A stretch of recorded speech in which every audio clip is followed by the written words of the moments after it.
All right, we should be on. Hopefully we're on, everybody. Good evening. Good evening. How are things going? We're trying a couple of different mics this time, so we're going to see how that works with everybody.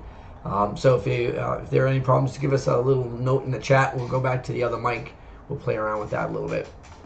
So, anyhow. So, before we start, we haven't done this in a while. Done what? And I figured we probably should. Just say, I'm Mike Doyle. Oh, I'm Paul McCarthy. And we are Brimfield residents, and this is the Brimfield Matters podcast that we've been doing now for almost a year. About a year. Has it been that long? Yeah, maybe. Yeah. Maybe just under. But so obviously we like to talk about current events going on in the town, and it kind of obviously emerged from a desire to kind of try to explain what was going on in local town government, to try to give an idea of what was going on, because we couldn't ask questions and nobody could get a lot of explanations during regular meetings. And so if you have any questions about certain things on either past agenda or any of the future, just give us a call or text us. Is probably the easiest way. Email us at brimfieldmatters@gmail.com, and we'll try to address your questions and concerns and try to explain things a little bit, because some of town government looks like it's obvious and then it isn't, and others it looks like it should be a little bit more cumbersome and it shouldn't be, but it's never dull, I guess, is probably the way to go. Right. So, all right, well, what do you want to talk about this week? So, we've had a meeting. We've had a select board meeting on Monday, a FinCom meeting. I forget if that was Wednesday. I forget which day it was, but those videos are up. I mean, and I got to give credit where credit's due to Matt. I mean, he got those meetings up very quickly. So they are on demand. If you go to the website, the regular Brimfield website, and you go to the cable or public access cable link on the website, there is an on-demand hyperlink that you can click on and you can see these videos. So I would encourage people to watch videos, and honestly watch a lot of the past ones if you haven't seen them.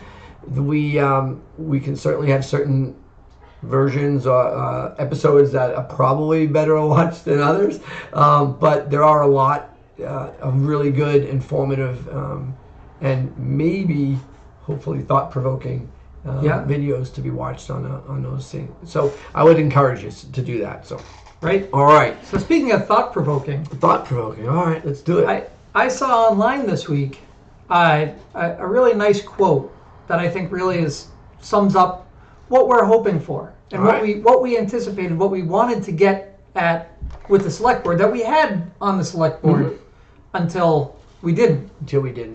And that quote actually comes from Reverend Don Adams from our church in the center. Right. It says, to listen and hear is not simply an act of gathering information, which this select board doesn't even do. They don't even listen. But I don't think that was part of that's not part of the quote. Yeah. Right. To listen and hear is not simply an act of gathering information. Right. It is meant to move us to acceptance and in the end to action. And really that to me is what these public meetings are. Right.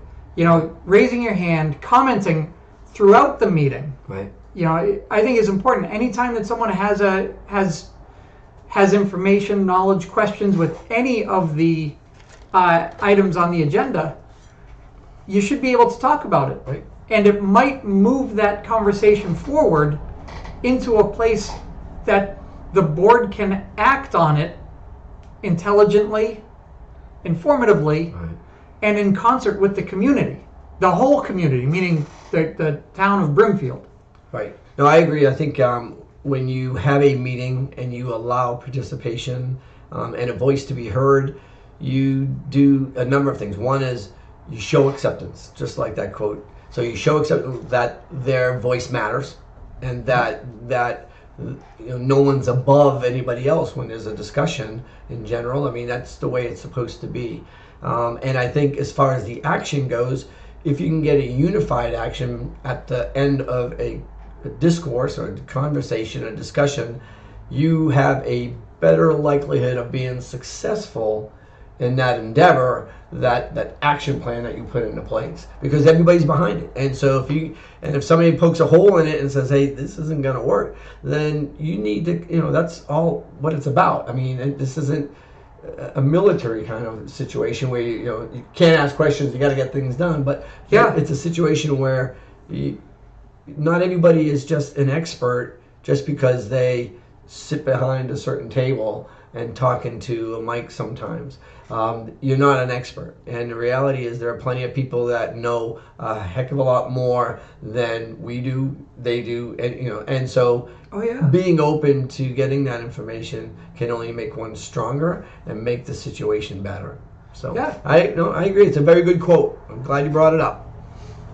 Yeah, I thought it was very informative as well. Right, very practical. Yes. So I do have the agenda from last week. I guess it was just this past Monday, and so there it is, and I'll make it a little bit bigger so that we can see the top part of it.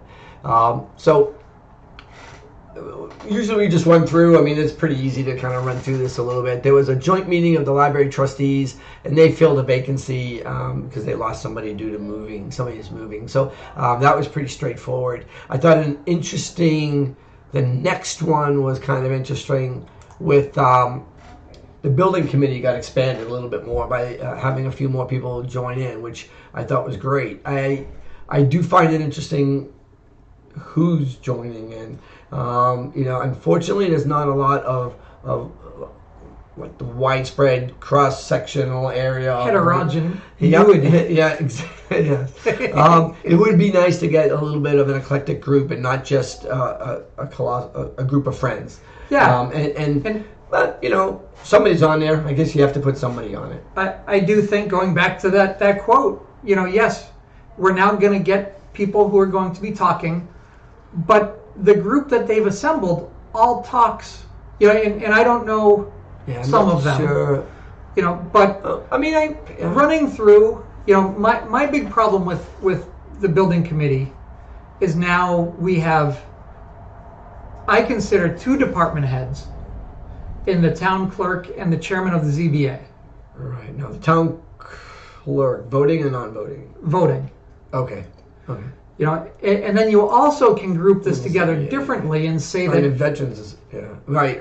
And he's a veterans agent who wanted an office, but and again, so we're going to get that one too. They're all legitimate kind of desires and wish, but there's a little bit of I don't know. I guess they're being a little bit wrong or ironic when they say that you can't be on there as a department head, and by the way, maybe you can. Right. Right. So. And contrary. They don't have a lot of volunteers, so I guess anybody is better than nobody. But then again, if that were the case, why not put the old building committee that wanted to come back and wanted to help? Yeah. And you wouldn't be starting from scratch again. Right. But another way to look at this is that now you've got Mr. Moore, Mr. Jambora, and Deb. Right. I'm drawing a blank on her last name. I can't. Fagerstrom. So you got the chair of the ZBA, a member, maybe an assistant, the vice chair, his wife, who is also the clerk of the ZBA on this committee, as well as an associate member of ZBA in Mr. Jambora. I wasn't thinking of it. So, you've almost got yourself a quorum right. of the ZBA every time you meet about the building committee. Right. Actually, that's a good point. That's a really good point. And I don't know if the associate member of ZBA counts towards a quorum or not. I guess I think it does, because you can vote if they're other present. People are absent. Yeah. I believe. Yeah. I think that's why they're there. Why? Yeah, to fulfill that need in case, right? I mean, right. I think so. We can look into that. So it's interesting. Yeah. So that was the building committee. So they added several people to the building committee, and the other thing of interest on that one was the interim treasurer collector. So this was pretty straightforward on this. It happened. And there's a really interesting discussion on the FinCom meeting, and maybe we're going to talk about that a little bit. Yeah. All right, so we'll talk about that a little bit separately. So maybe we'll just get through this agenda, and then we can talk about the FinCom meeting, because that was an interesting meeting. It's becoming more and more that the select board meetings don't even really count, because it happens so quick. There is absolutely no discussion. Right. There were some points in here, and I forget which thing it was on. But Mr. Kelly actually had said, we discussed this and we want to move forward. But it was never in any public meeting that they discussed it. Right. Which is very scary. It's these open meeting violations that we have filed, that other people have filed, are because the open meeting laws in Massachusetts predicate how you discuss things. Right. And it was put in place so that you couldn't go to, the local breakfast place and, have a non-meeting meeting. I mean, clearly, and generally you learn wording. And so if it were something that had been discussed at a previous select board meeting, then you say, as we discussed this previously at a select board meeting, and you acknowledge where the discussion happened, and kind of how that evolved, because you're right. I mean, it's even though two people can talk outside of a meeting about something, in theory, if you have two people talking and two people talking and two people talk, and you can have everybody talk to each other. That's not the way it's supposed to go. You can have two people talk. One person can talk to all five people, and let them know. This is my understanding. Mm-hmm. Let them know their thoughts, but they can't. And you can. I can have a conversation with Paul. Right. Then I can have a conversation with someone else. Right. As long as I don't tell that other person what Paul was talked thinking, about. Right. Then, I can gauge everybody separately. Right. And that's not easy to do. I mean, it's not, and that's why they don't recommend doing it. Right. They don't do that, because it just looks bad, and you can get caught. Right. And it's not right. And so it is a breach of the discussion has to be in open. End of story. It's just the way it is. So, but anyways, are you talking about that interim position? No, I forget where it was, and I'm not saying that he discussed it outside. It just came up. The wording came up. All right, fair enough. Wording made me scratch my head. Gotcha. So if we then look to the new business section, we've got. I think they put that on hold. A chapter 61A rather. I think they ended up.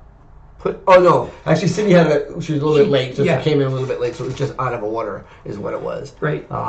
So, and there was just an explanation of what that was, and I honestly kind of skimmed by that a little bit. Yeah. So 61, for those that don't know, Chapter 61 are there's farming. I think 3 different things that this is I think they were talking about particularly, but yeah. Yeah. So this is open space that gets taxed at a much lesser rate than your backyard does. Right. And to qualify, you need 10 acres of land, or I think it's 10 acres of contiguous land. It needs to be engaged in either something like forestry, logging, farmland, or recreation. And you get various, recreation means you could just run it for your personal fun for your RVs in the backyard. Really? Yeah. But you don't get much of a discount for that. For doing that. Oh, I see what you're saying. But in return for you getting lesser taxes, the town gets the right of first refusal if you go to sell or change the use. Right. Well, sell and change the use. Yeah, I think so. So. And a person selling would be responsible for the taxes in arrears, I believe. Correct. For some amount, anyways. Right. So I have to look into the specifics of that. But I think that was just an explanation of that, what it is, and I think they're going to be going after I was listening to this in the background, but I believe what was discussed was they're going to start looking into, and I had said 10 acres of contiguous land. Mm-hmm. It's supposed to be one parcel of land, but if you've got continuous forestry going over two parcels. Oh, I see. And that makes it 10 acres, they've allowed it. Okay. In some instances, I believe the landowner has sold half the acreage, one of the two parcels involved. Right. And, their parcel is still in 61, but it doesn't meet the size requirement, so they have to do some changes. I believe that's what it was. Okay. Yeah, and I know that they were, and then I know the discussion went on towards the right of refusal, a first refusal for the town, that they still may want to, get some of this land for green, for some sort of, especially conservation or whatnot. They kind of mentioned about that. So there are some reasons why one would may want to actually have the town purchase that land at fair market value is what it usually is. Yeah. And I mean, going towards that, and my history with that is, there have been a number, probably 2 or 3 parcels that have come up that conservation or planning has said this would be a nice parcel to own. Right. And it would be. I mean, I like land personally, and I tend to think that as open as Brimfield is, it's all Army Corps or State Forest. Right. The town of Brimfield by itself is quite land poor. Yeah. We don't have a lot of resources. We don't have another nice buildable lot to put our town hall on. Right. We don't have room for soccer fields. Right. And some of the problem is the availability of monies to do that. Right. And there have been in the past where there was what was that preservation? What was the name of the preservation? The Community Preservation Act. Is that right? Yeah. So there was a certain like $1 would be contributed, and at the time, way back when, it was actually being matched in some degree. But I don't know if they're doing that anymore. To be honest. Yeah, that's something that's come up quite a bit. A lot of people point to that and say, had we done that, we could get a free town hall. We could get we could do a lot of work. You can buy land, anyways. Yeah, but there's a lot of strings attached to that. Yeah, there are. And it would have it probably would have been something that certainly conservation would have wanted, because that's kind of where it was really right. So that you may not be able to build on, you may not be able to do a lot of things with it. Right. And contingencies, but yeah, and there were some concerns about if we did it, then we might not. The CPA funds can be used for some amount of nonprofits within the community as well. Oh, okay. So it's not necessarily you just for you put the land, you put the money aside as a tax, but then there is a way that some nonprofits could access some of that money. Oh, okay. Is my understanding of it. And then one of the ways it was touted as being that line item that you could get this land from, that you could get this money from to purchase. Because right now, if someone said, "Oh, I have this land," right now they'd have to scramble to get money. Oh yeah. To buy it, and because it's just not that much. I mean, you could finagle with FinCom, I'm sure, and get it, but we're not ready for it. Right. I'll put it that way. It would require, so in the right of first refusal, you have 120 days to purchase and sale. Right. So the town would have to get all the approvals in place from planning, conservation, assessors, and select board. Then they'd have to go to a special town meeting, because we don't have that money. There is no secret fund that FinCom could do. We have the not free cash, but the general fund, which is healthy. It's a very healthy account, but you can't hit that anytime you want. It's not a checking account. It's locked, and the only time it becomes unlocked is when you have a special town or a town meeting, and that's when you set the budget. Right. A special town meeting could reset the budget to include $1 million like purchase. Yeah. Yeah. So I mean, we kind of went off tangent a little bit, but that's one of the things when these lands come up and they're right of first refusal. That's what that means. It means that the town could buy it if they so desired, and usually you get feedback from every one of the boards and committees so that you know what people are thinking. But at some point, it'd be nice to be ready to act on one of these lands, and it won't be cheap. Land's just not really cheap, but you would be able to potentially gain some green space or whatever. I mean, whatever you want to use it for. So the town needs to probably look into that, but right now we've got other things probably that are more pressing. To be honest, a few. We do. Yep. So, all right. So that was kind of our explanation of 61A. Anyways, and I'm sure Cindy's at home going, oh, that's not right. Oh, that's not right. Yeah. That's not what I said. And probably wasn't. But anyways, the next item that was on the agenda were these one-day liquor licenses for the flea market. And straight up, I mean, it's just business. It's unfortunately... for these one day, they have to go through the board. They have to get approved on the board. It's there's no easy way around it. You can't get a permit from somewhere else. This is just the way the structure is in the town. So we've talked about this before. This is fairly straight up. I mean, I'm not going to go into specifics of who did that and what, because that makes no sense. But that was all done. All right. So then we've got lower down. We've got what? We've got the another flea market. Yeah, operator license. Yeah. So. To their, I guess I should say, to their benefit, certainly during the one-day liquor license and and this section, both operators left the room. Yes. And to their credit, that was the right thing to do. In my mind, recusing yourself, unfortunately, doesn't mean you have to leave the room to be official. But I mean, we used to just not participate because the reality is I don't know. So maybe we did it wrong for a while. Yeah. We did, but there was nothing really volatile or secretive or anything. Right. In this, but it was good. I thought they did the right thing. They left the room and then came back after. So yeah, I'll give them credit on that one. When we were on the board, we never had any, right. We didn't have suggestions of true impropriety. Yeah. And I suppose we didn't make anybody... Or any open meeting violations. And when we talked about things, because we did have... Ms. Collins was on the board. Who else? Was anybody else? When we were... We've had issues. I remember even when Mr. Lehman was on it, that people recuse themselves. But I have to say, I don't think we enforce the you have to leave the room kind of thing. Because, again, none of this was secretive or all that worthy of that, but it was probably would have been the right thing to do.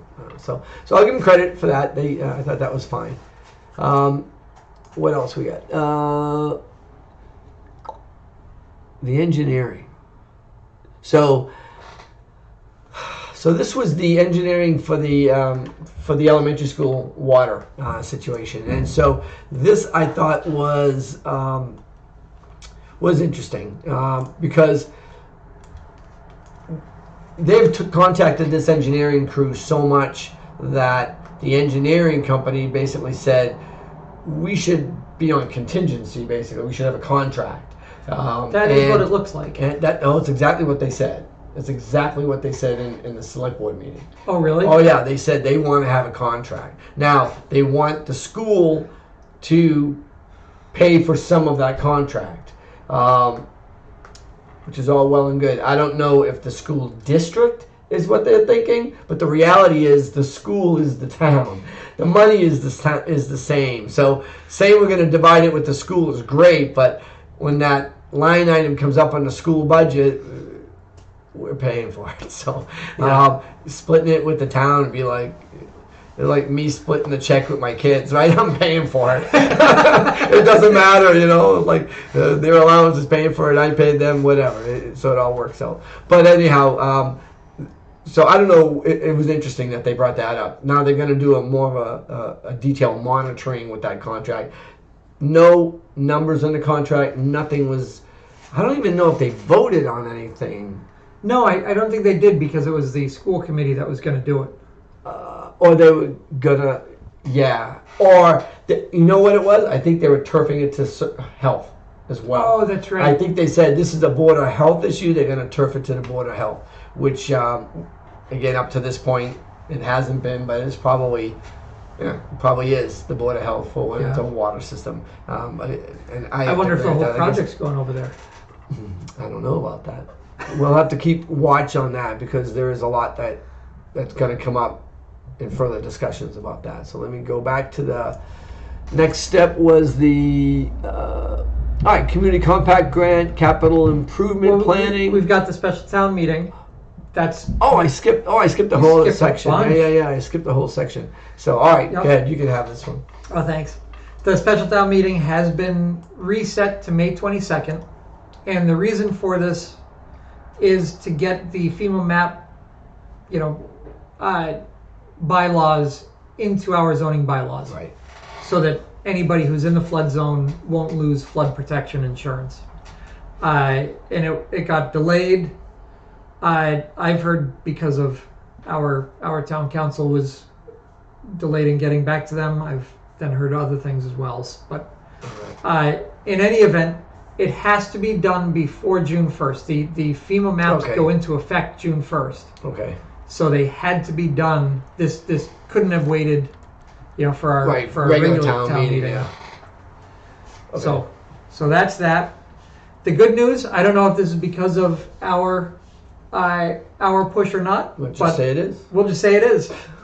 We discussed it last week that we wanted the town hall to reopen, and sure enough, opening Monday, April 3rd. So hopefully the next select board meeting will be live streamed, and in person. There's a lot more room there, and people might be a little bit more amenable to people getting there because it's just right there rather than going down to school. So we'll see if people can show up if they want to, but having it live streamed would be great. Yes, it will. It's time. Yep. So then we've got the municipal MSP IT services. Yep, that was a little bit of a discussion. Did you hear that? A little bit. Yeah, I heard a little bit too. I mean, I know they're talking to Tantasco IT to help with the transition. CMD Technology is the group that they've used for other things that keep coming up. For maybe the security or maybe something else. They said audit. I wonder if that was the audit that they did against me. Oh, I didn't hear about it. I'm not sure. I don't know about an audit. Yeah, nothing came up, huh? What audit? Did they mention an audit? They said they were going to do a forensic audit. Oh, forensic audit on the IT? Yeah. Whatever. Yeah. But I just want to let everybody know that the loss of Tantasco IT is one, it kind of breaks that connection, and I think Tantasco IT actually provided a great deal of support, especially when we needed it. And I think the level of support went up as we became more technologically aware and more technologically advanced in what we needed. They did a great job. They, along with Paul, got... Well, it was a group effort. I mean, it was everybody. Yeah. We started without a network between all the buildings. Right. 6 years ago or less. Yeah. And now we've got fiber backbone. We've got an incredibly sophisticated server in the server room that was created. Right.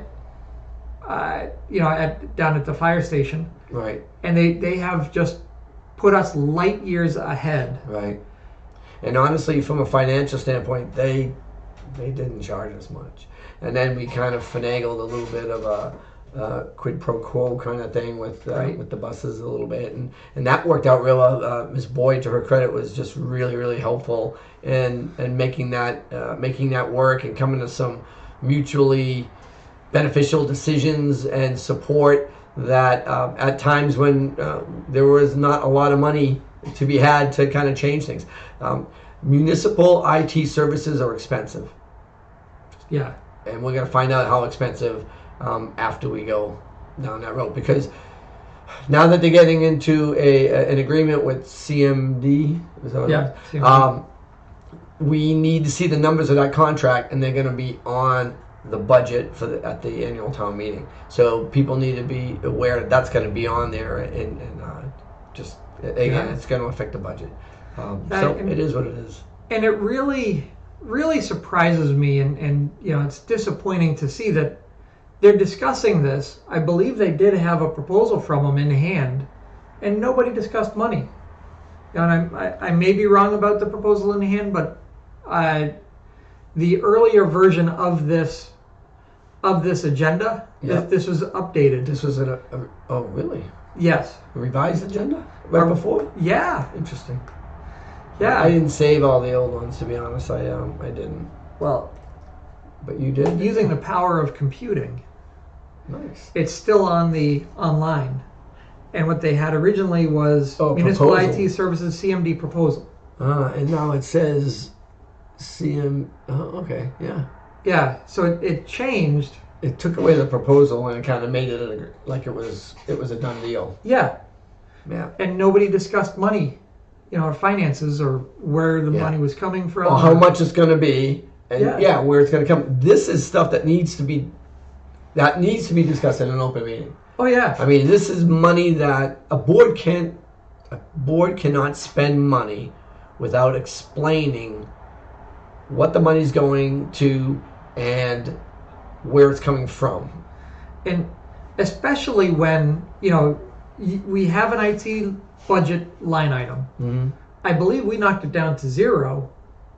Or no, we kept it at a nominal number. We kept a little 5,000. Yeah, because it ended up, again, because of the agreement that we had with, at the time it was Boyd. We had that agreement, and so that it literally was 0. I mean, I think there was like a $10,000 amount that was in that account. I thought maybe 5 or 10, but and that could be used for other things that were IT related. Right. If they needed a switch, or if they needed a firewall, if they needed something that we needed fixed, we didn't have to go scrounging. But for the services, which is usually either a ticket by ticket item, or it's you pay this much a month, and you can have X amount of hours of service, or unlimited if you pay more. So this we don't know. This agreement it sounds like it's a done deal, but we don't know anything about it. And my feeling, wrong. Yeah, it's. I mean, I guess it's what they. Yeah, but you couldn't even ask a question. You couldn't raise your hand and say, okay, what does that entail? Does it entail, the day-to-day, I lost my login. I mean, how much are you going to get charged for somebody, I can't get my password to work. Can you reset my password? This all is going to go through them, and they've got to have a fee structure to do that, or some sort of an agreement, and we should have that. They should present it as a copy, a hard copy, or they should at least discuss it. They absolutely need to have discussed it. So, and the more I think about it, the more that one upsets me a little bit more. Yeah, and I'm going to go back to a quote that I said earlier. Uh-oh. And it's, to listen and hear is not simply an act of gathering information. It is meant to move us to acceptance and, in the end, to action. The more, this one is now reversed onto us and to you. Right. The more that we hear a number, the more we're going to accept it. Right. And once we accept it, we can make it actionable. We can approve that budget. We can support it instead of wasting time asking later what is it all about. Yeah. And what were the 3 bids? You know what I mean? Because they had to have had 3 bids for that, and I remember they did. I remember they did put things out to bid, but I don't remember seeing any proposals. I don't know if they did on this because it came from a national contract. They were saying they didn't have to. They didn't go through the mass blanket contracts that exist. They went through a national contract instead. Okay. To hire these guys. So. Okay.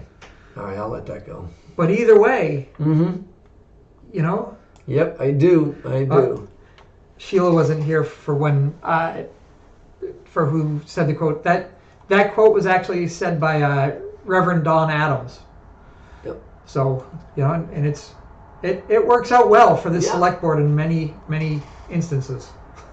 All right, so the next one is the security system. Electronic proposal of the amount of whatever. So I think we're finally getting the security system that we needed post haste. July 1. July 1. That was an emergency, and it was a security breach, and we needed locks on all the doors and everything. And then now we're finally getting to a point where maybe it's going to happen. Possibly. Possibly. Anyhow, that they have a proposal. It's it's $36,000. There you go, bang. Yep. All right, I got nothing more to say. The social media policy. Do you have something to say on that other one? So I would just say, that's coming from a grant, so it's everything is paid for. Then it's really interesting, and I'm going to defend our vice chairman of the select board here. The people who are putting this in is Collins Electric. The group that's doing the capital improvement plan grant as well as the benchmark plan. Right, is Collins. Is UMass Boston Collins School of Municipal. Yeah, something like that. Neither one of those have anything to do with Suzanne Collins. Right. If I were her, I would probably say that in an open meeting every time I got. Yeah, I guess. Yeah, you shouldn't have to. I'm going to defend her on that one. Like, if somebody asks her, she goes, that has nothing to do. But it would have been easier to say no relation whatsoever. Laugh it off. Laugh it off rather than have it on there. So, I thought of that too, and then I was like, well, you shouldn't have to defend something that you don't have to defend. But I get it. With the open meeting law, there's a lot of, in the ethics training, there's a lot of, if it appears that way. Yeah. Which is, it could appear that way to someone, so just. Right. Yeah, just be above. Yeah, it probably would have been easier to just kind of laugh it off. I agree with you. Yeah. The next item on that agenda is the social media policy, and so they actually, if I'm not mistaken, tabled that. They did table it. Yeah, and it's a good thing. I mean, why this was ever on the agenda makes no sense to me. Right. This was it. If there was a violation, it was against a person. Right. An employee. You never discuss, violations, policy violations in public. Right. Yeah. 100%. That was a ridiculous thing to have on there. The way that was, and what's interesting too is I'm dying to hear what it is, because if there is a section of the law that is ambiguous and very difficult to actually kind of quantify and even identify, it's social media policy. I mean, and it's got to be egregious. It's got to be racially or ethnically or religiously derived, and it's got to be over the top. Yeah. And you have to be doing it in the guise of an employee. It gets very vague. Yeah, you'll see, if you look it up, you'll see some people that have been held to a higher level and charged with things. It's certainly, but when you look at those, it's over the top stuff. Oh, yeah. I mean, it is over. It's very hard to litigate this or to actually even enforce a personnel policy on social media. So you got to be very careful with that. Yep. And I'm on quite a few social media platforms or groups or whatever. Mm-hmm. I didn't see anything in the past, 6 months. I haven't seen anything egregious from any employee. And we have no idea where something was posted or by whom. And so I guess that will come to fruition when it comes to fruition. We'll have to see that. My fear is that when it does come out, it's something stupid. Right. Minuscule, and there was one post that I saw that was very fact-based about what happened at an open meeting that is now online, for people to see, but it wasn't at the time. That can't be that, though. It can't be that, because again, it was an open meeting. It can't be that. And if they do something with that, that's ridiculous. And their town council ought to be able to stop that before they make an ass out of themselves. Oh, to be honest, because there's just no way. Something that was said in an open meeting that everybody knows what was said, and then you reiterate that is, and you post it even as factual. The minutes are going to reflect that too, or they should, and certainly the video minutes are going to reflect that. Yep. I hope they reel that one back in, because I think that's going will come back and haunt. Oh yeah, and I mean if it is that one that's all fact based, it can't be. That's no different than the police department, texting out or posting out on Facebook a tree's down on downtown Brimfield. Right. It's fact based. Fact based. Right. Got it from dispatch. Other sources. Yeah. Yeah. I don't know. Again, I don't know if I should give anybody credit for. I hope it's not that. Maybe it is something so different, and that it had to be mentioned. But we'll see. And it's interesting that it even made this agenda. Who put it on the agenda? Who thought it was the right thing to put on the agenda? That was kind of ludicrous, to be honest, too. That should have been. I'm surprised even Teresa put it on the agenda. But I mean, again, you get told to do. This is the agenda. Put it on, and that's what you do. All right. So now we get on to old business, which I guess this is kind of like when we had that summary that one time. That was kind of nice, actually. But this is not quite that. But so we have the MB. These are mostly grant stuff. I would really encourage everybody to watch the FinCom meeting because I thought that was really good. So maybe we just need to go through these real quick and then we can talk about the FinCom meeting. Yeah. So we have the MVP grant, and that is the vulnerability. Again, we've talked about this before. I don't know why it keeps coming up. There's is this because they're actually paying the money out now, or what? Yeah, I mean, I tend to think that this is just an update. This is just an update, and they're going to put this on every single one to show that they're doing a lot of grants. Yeah. What should be what I want people to understand clearly is the MVP grant means a whole lot of extra work in writing for Zach. Yep. So my dad has a saying. I'm going to do my dad's saying now. Uh-oh. All right. And when I became a consultant, he told me that the big thing about consulting is people hire you to look at their watch and tell you what time it is. And a lot of these grants are exactly that. I'm too lazy to lift my wrist. Can you please tell me what time it is? Right.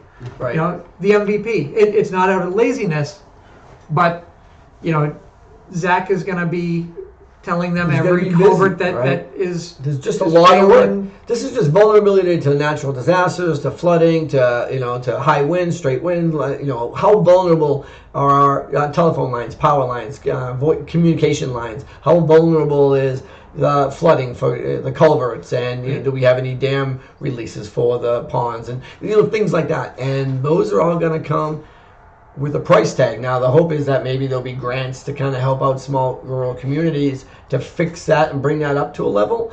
But I was at a planning board meeting last night in Sturbridge, and there is the Department of Transportation, the DP, the state departments are going to have mandates, and eventually they're not going to have the money to make everybody's mandate be paid for at the individual level. And the reality is, that could come. This grant didn't just come by and say, "Oh, this is the life board." We refused this grant a couple times because we investigated the potential for the ramifications, and so I do think that there comes a point where the state wasn't going to allow you to say no.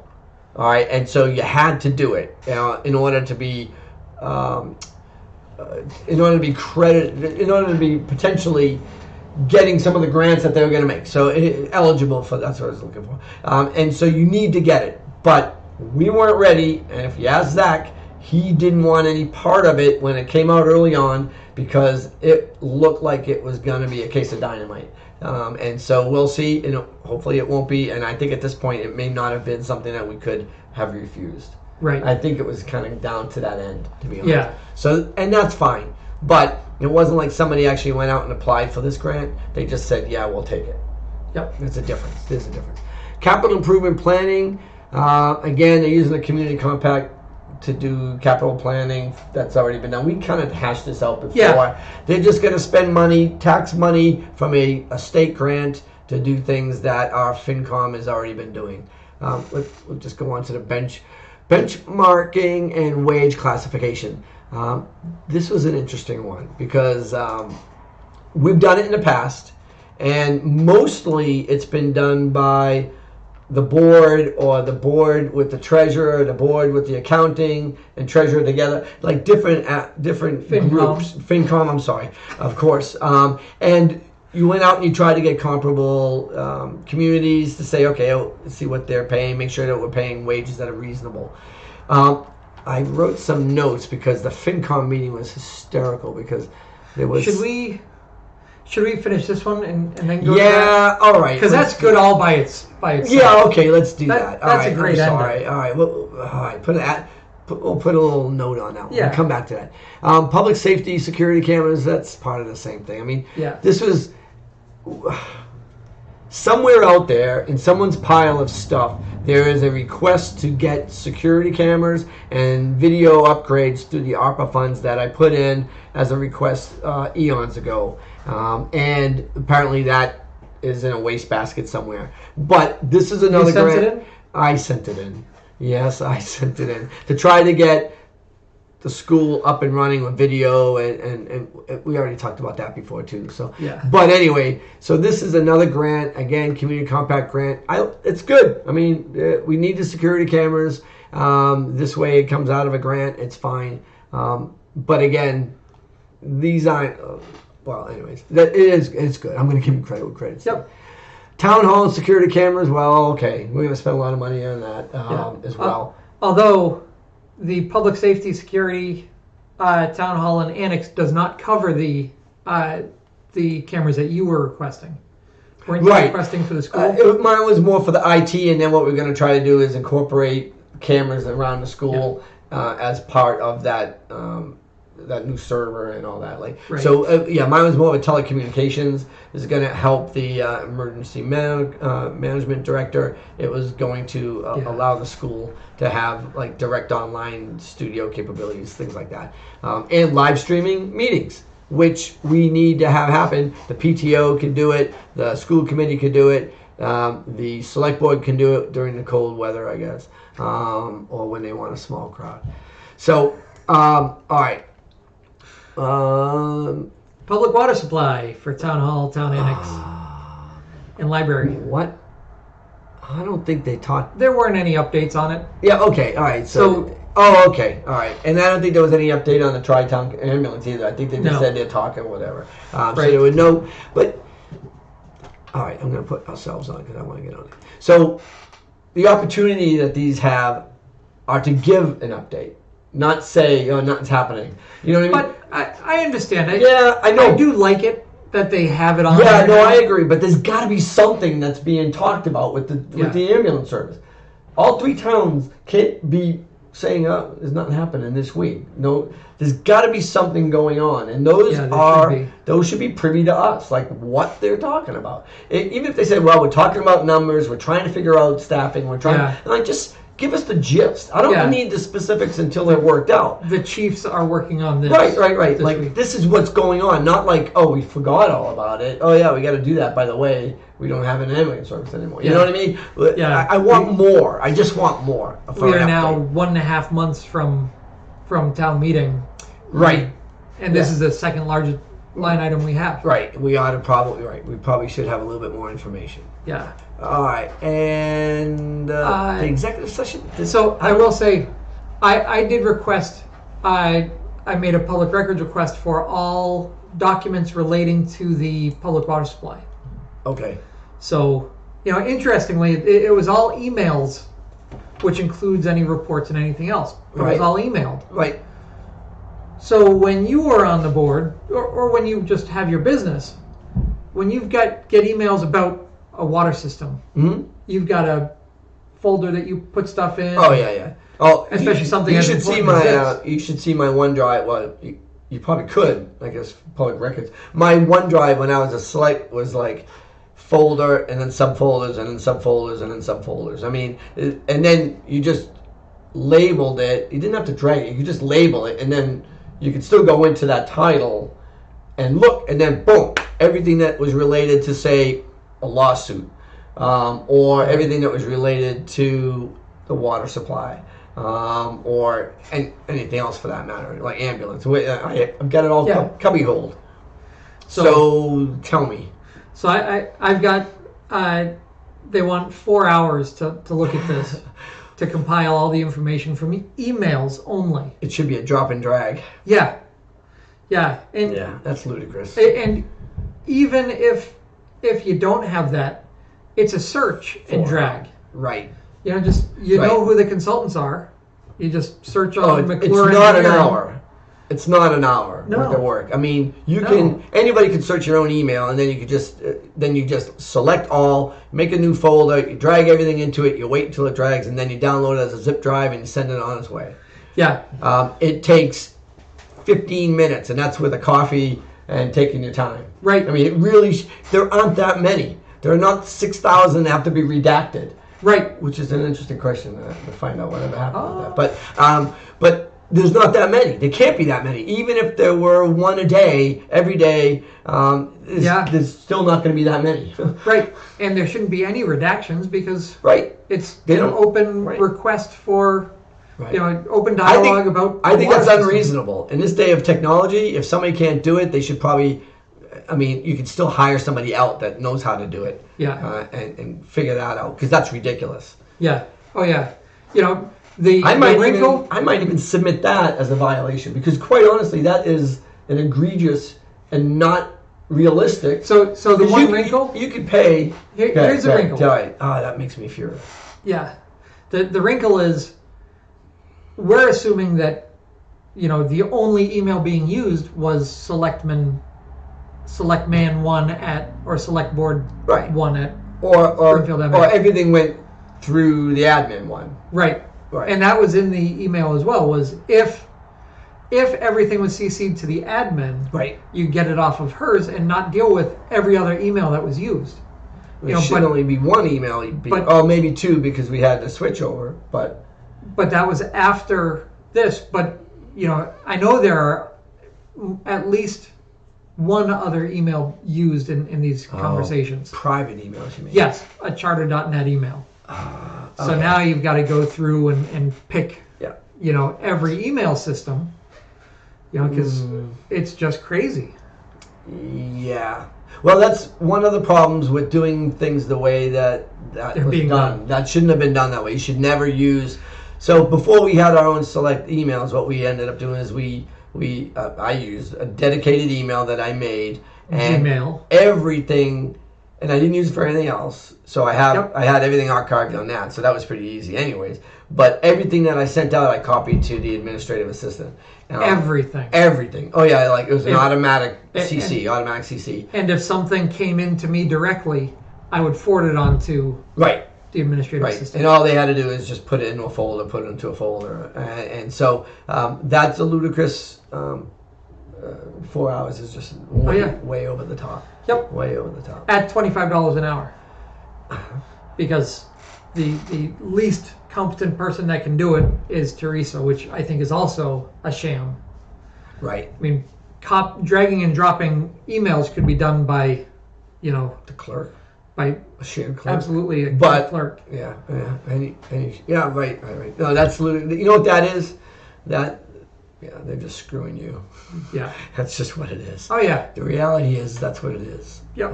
And so it's not right. It's not right. But, right. All right. Oh, and somebody said not everyone is computer literate. That is true, which is why in my request, I gave them the recipe on how to do it. Right. So all they had to do was follow my instructions, and they could have done it in 15 minutes while getting coffee. Right. Well, it was good that you offered the opportunity for them to learn. Yeah. I guess. The executive session, I don't think happened. Did it? It did. Oh, I must have turned it off when they adjourned. Yeah. Because I thought they adjourned. Yeah, I think they messed up that again. I turned it off when they said, I motion that we adjourn, and I think they all said that. Yeah. And then I just turned it off. I didn't...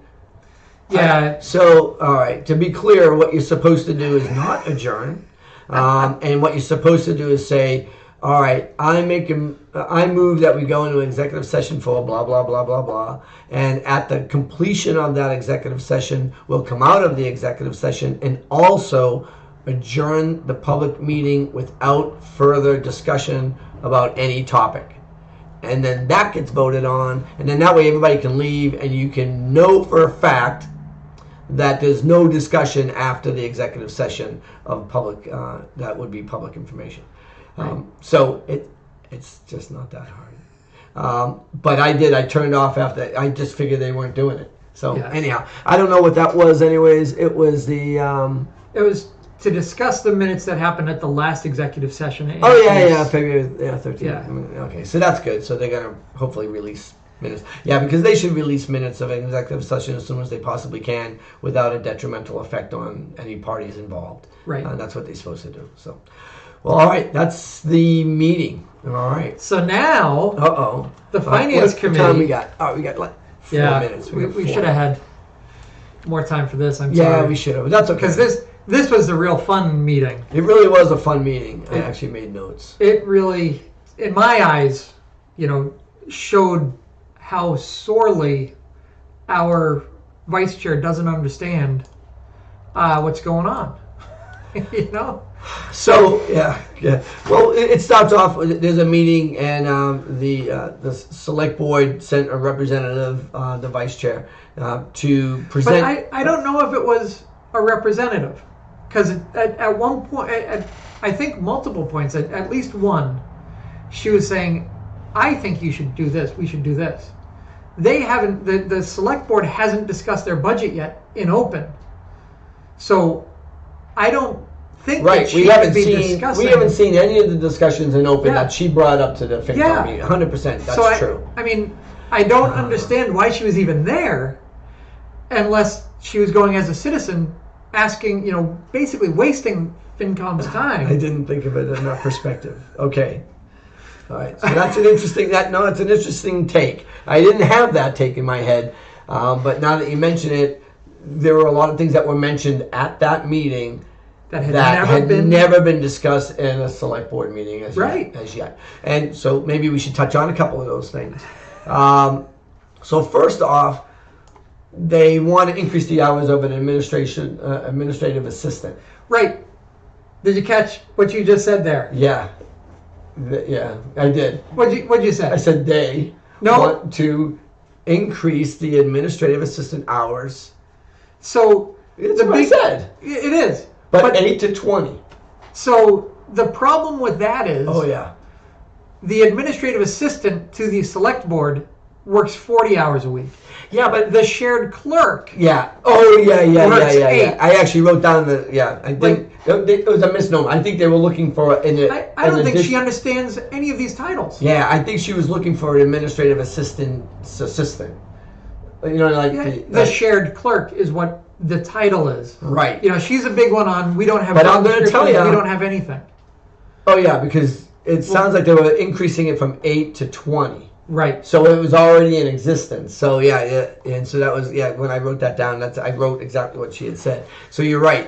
It was going from 8 to 20. Now, there's another thing that opens up.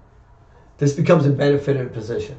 Correct. All right. Now, for most people, that's like, okay, whatever. It doesn't matter. It does matter. It does matter because the salary is one thing, the benefits are another. And so for good or for bad, this town has very few benefited positions because they cost a lot of money in the long run. Municipal employees deserve good retirement and everything else because they get low pay. Right. But we don't like to even, we meaning the town of Brimfield hasn't historically liked to get someone into that retirement system, into the possibility of giving them horrendous health care at a nosebleed cost. Right. So it does have ramifications that are more than just increasing the hours from 8 to 20. And 8 to 20 is a lot of hours. I mean, 20 is a lot of hours. Oh, yeah. To be honest. And so there are lots of things. And one of the reasons was because there were so many grants that they have been getting. Like the grants are coming in, and someone's going to manage these grants. There are no more grants now than have been they're just, we see the same ones come up over and over and over again. And the reality is, there's paperwork. And you know who did the paperwork? We did the paperwork with Carol and with Teresa and Zach and whoever else wanted a grant. And so, and IT helped us out a lot. And you know who did? Treasurer collector. And because I had to get a lot of numbers from them. Let's see, who else? It was, for the most part, we all did. Yeah, it was a collaborative effort from top to bottom. Right. You know, and if, you know, that the energy stuff that you started to do, the green community stuff, then I think you handed it off to Andrea. And then, Andrea was overworked. Yeah, Andrea was overworked, so Patty took it over in cemetery because she could, and then she gave it back to Dion for some amount of time, and it bounced all over the place because whoever had time did it, because that's what the town was all about. Right.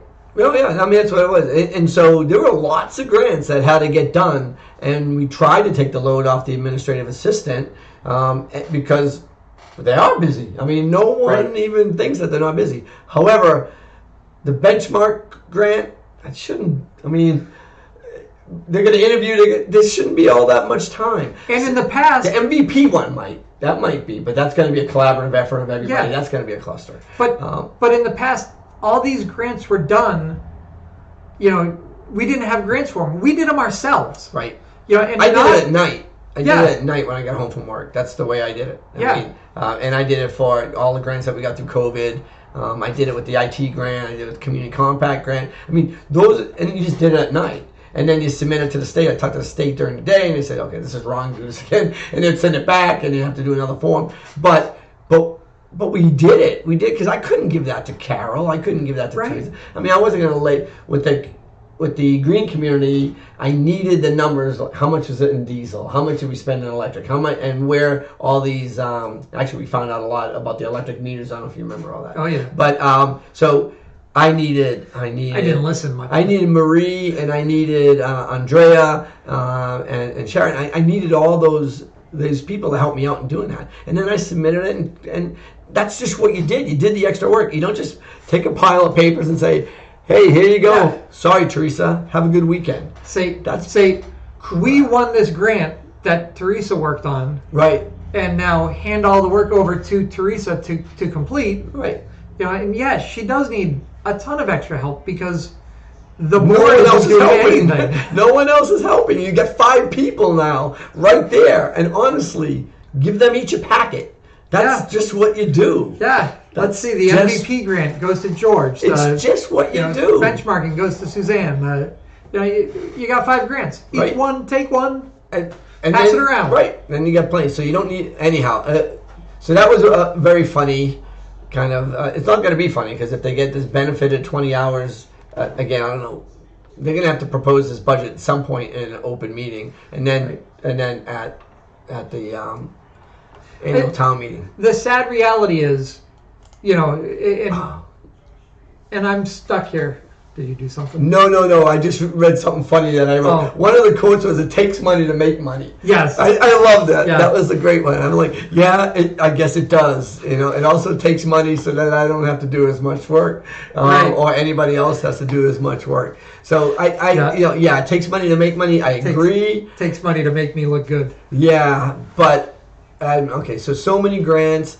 They're going to cover the phones was another one, which I could almost argue that you need someone to cover the phones. So again, in the past, when Carol took a vacation, when Carol had surgery, Michelle Shea stepped up, spent a lot of time in that office. Right. Carolyn Haley spent a lot of time when she was on the select board. Right. You know, Diane Panichon before her. People stepped up. If there are, you know, I went in once, I think.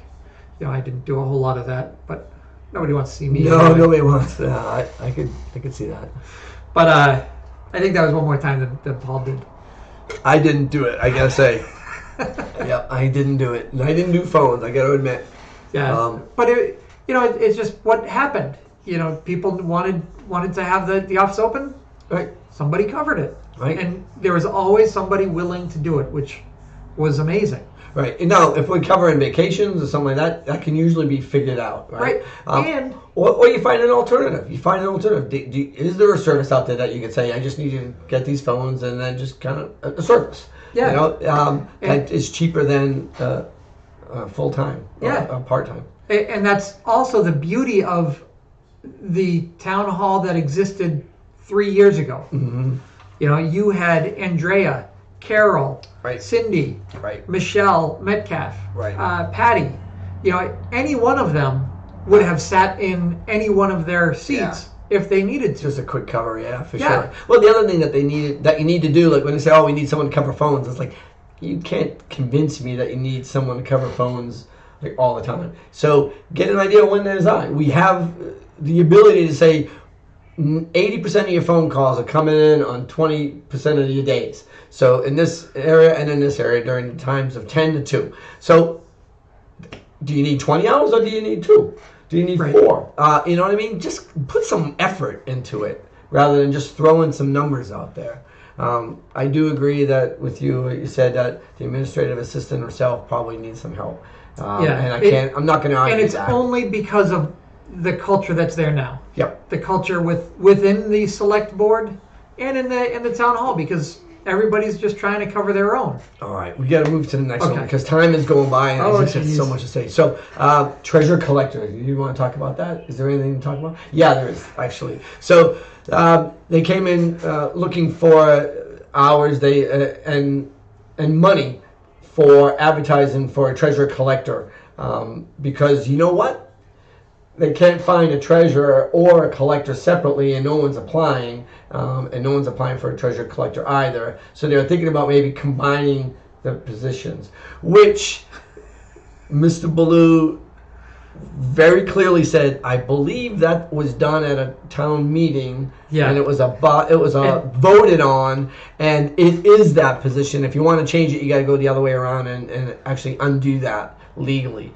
So yes, everybody's doing it, and that's kind of where most of the communities are going to, this combined job, and that's why it was done when it was done that way. Oh yeah. So the reason it was separated was because of this board, or not all this board, the majority of this board. Well, now it's actually the minority.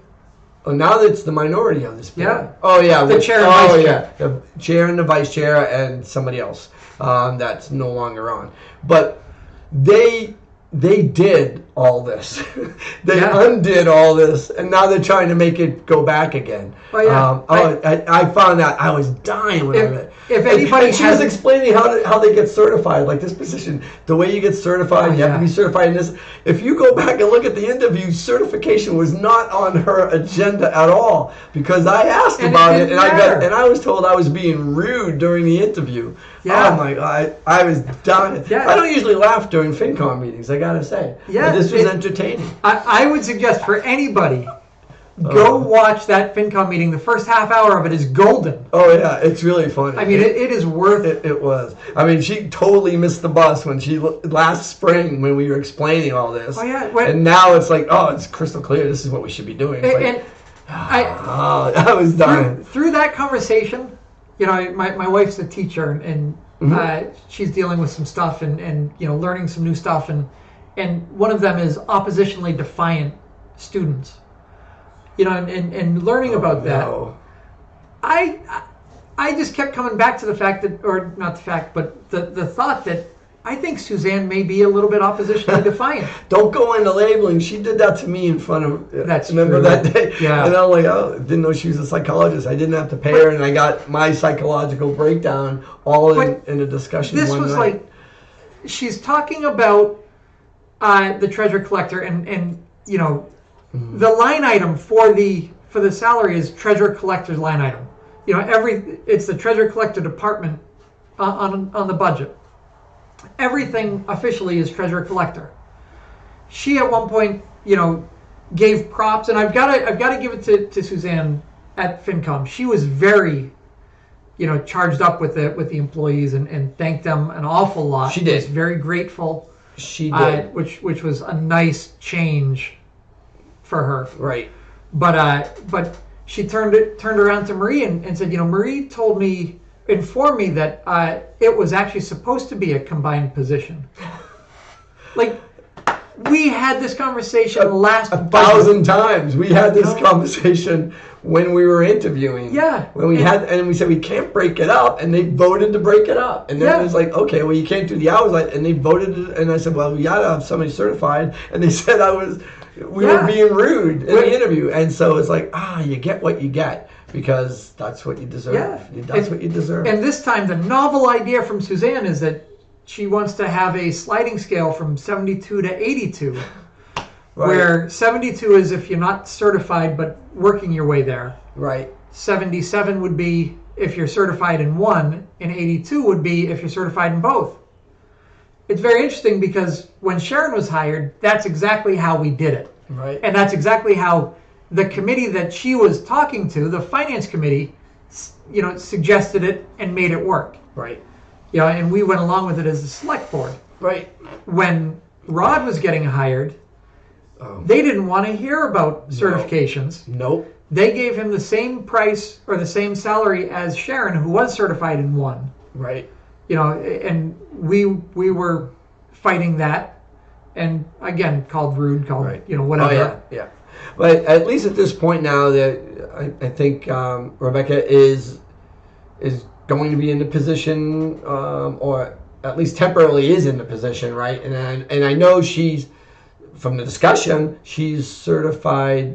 She's a certified collector. She's certified collector, and she's I think she's qualified to take the certification as treasurer next August, or whenever it comes up or something like that. Right. So yes, steps in the right direction, finally. Yes. You know what I mean? And I think that's right. And for Rebecca, she was always the more qualified. And we even had that discussion, well, why don't we switch roles here? But there was a timing, whatever. I'm not sure what the deal was, but it didn't get voted the way that it probably should have. And it didn't go down the way that it shouldn't have gone down the way it did. All right. What else? Let's see. Explaining the way certified. I have that. Yada yada yada. She even talked about the dual certification, which I think did her homework. I got to give her credit. Finally. Maybe she read the job description. 8 months later. All right. And I think there was something about the elementary school burden. Being right, because those employees are on the payroll.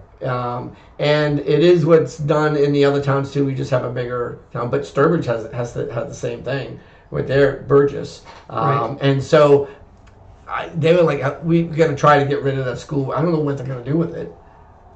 I mean, the towns are responsible for their employees. The elementary school is the employee. The elementary school teachers, etc., are the employees of the town.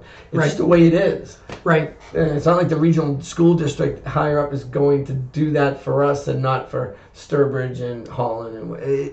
So I don't know how that would be eliminated from the burden unless you outsourced it. Yeah. That would be the only way to do it.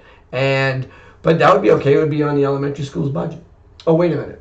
That is the school budget that Brimfield authorizes and pays. So it's, you just be, cutting your nose off to spite your face. Yeah.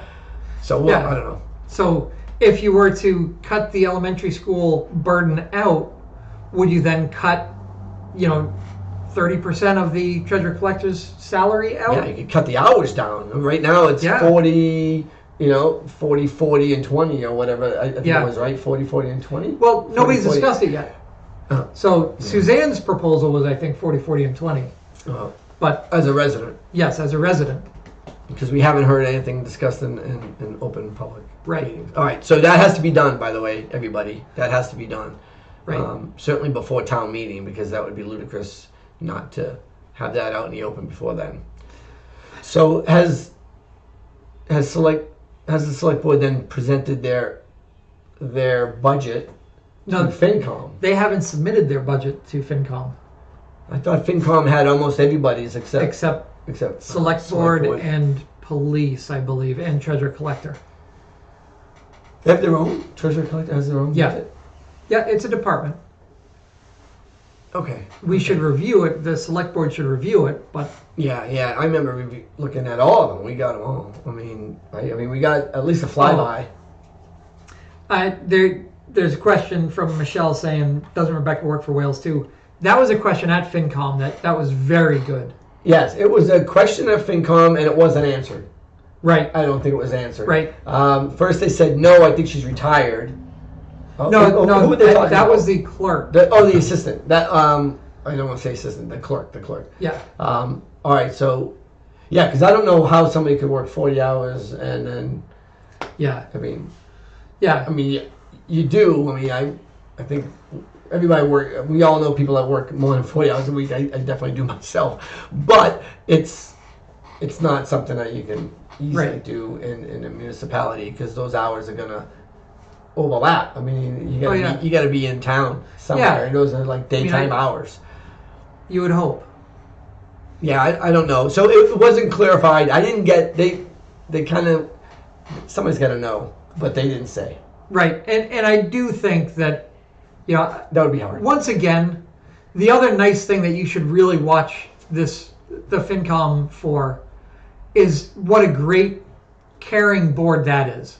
Yeah. And they are on top of it. They want to know about, one or two jobs. Right. Benefits. Right. Why are you jumping from 8 to 20? Right. We need solid reasoning, right. and they're just good. Yeah, they are the chief financial officers of the town, and they need to hold to a budget. And you can't just give out money without investigating. And they're really good. The questions they have are very thoughtful. They don't make rash decisions. They're going to call people on it. I know they were talking about how to pay between now and the end of this fiscal year, and obviously the amount of money that's left on that line item is probably not going to cover it through. And at this point, and I know Ms. Collins mentioned using a revolving fund or whatnot. A reserve fund. A reserve fund transfer, sorry. However, they kind of stayed away from it. But before they said they couldn't do it because it was not an unforeseen event. Right. And now, from a select board's perspective, it is unforeseen. Well, it is. And you can justify it 100%. Yeah. However, it was. It doesn't pass the smell test. It was foreseen. So, before we leave, one other real, there were so many, if you're familiar with municipal stuff, like anytime Sue opened her mouth, it was a good one. I loved her talking about the grants, and she's talked with Senator Fatman and Representative Smola, and their grants coming down, and we're going to get earmarks on them. Oh yeah, yep. And it's like, that's not how grants work. You don't get earmarks out of grants. You get earmarks from the representative or the senator, right, dealing with specific their money. peers. Yeah. And it's kind of the free money at the state. Right. Grants come down, and you've got to earn those grants. Right. Senator and representative might be able to go to those grant administrators and say, "Hey, can you make this go that way?" Yeah. But that's not guaranteed money. And that's not. It's not. I mean, it's not an earmark. Right. It's not like, oh, it's in an envelope, it's in a vault, and you're going to get this money. Usually, let's face it, a person at that level goes around and meets a lot of people. And they make a lot of, I'll look into it. And then it's like, okay, I'm really looking into it. I'm going to try to get that. Now, meanwhile, everybody else is trying to get their piece of the pie from the same money.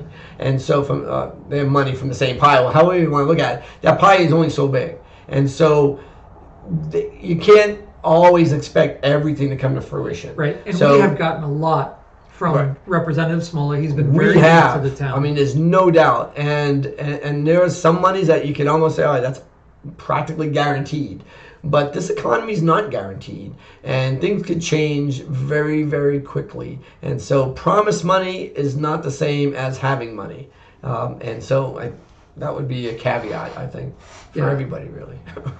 Yeah. Oh, wow. Boy. So, that was a good one. There was a lot. There was a lot there going on. Yeah. Please go watch both the select board meeting and FinCom meeting are both up, and they're not that long. I mean, the first half hour of the FinCom meeting was is the good part. Yeah. You know, the rest of it, if you want to see a good board discuss budgets well, mm-hmm. it's a 2-hour long meeting. They take everything very seriously and chew on everything. Yep. Not the 37-minute long meeting that, you know, was a marathon for the select board. Robust agenda.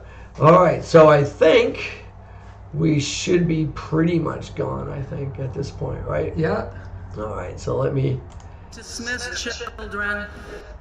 I don't know if that went through or not, but... I'll do it. No, I don't need to. All right, so we will... Let's see. See you next week. Yeah, we'll see y'all next week. All right, and... Bye, guys.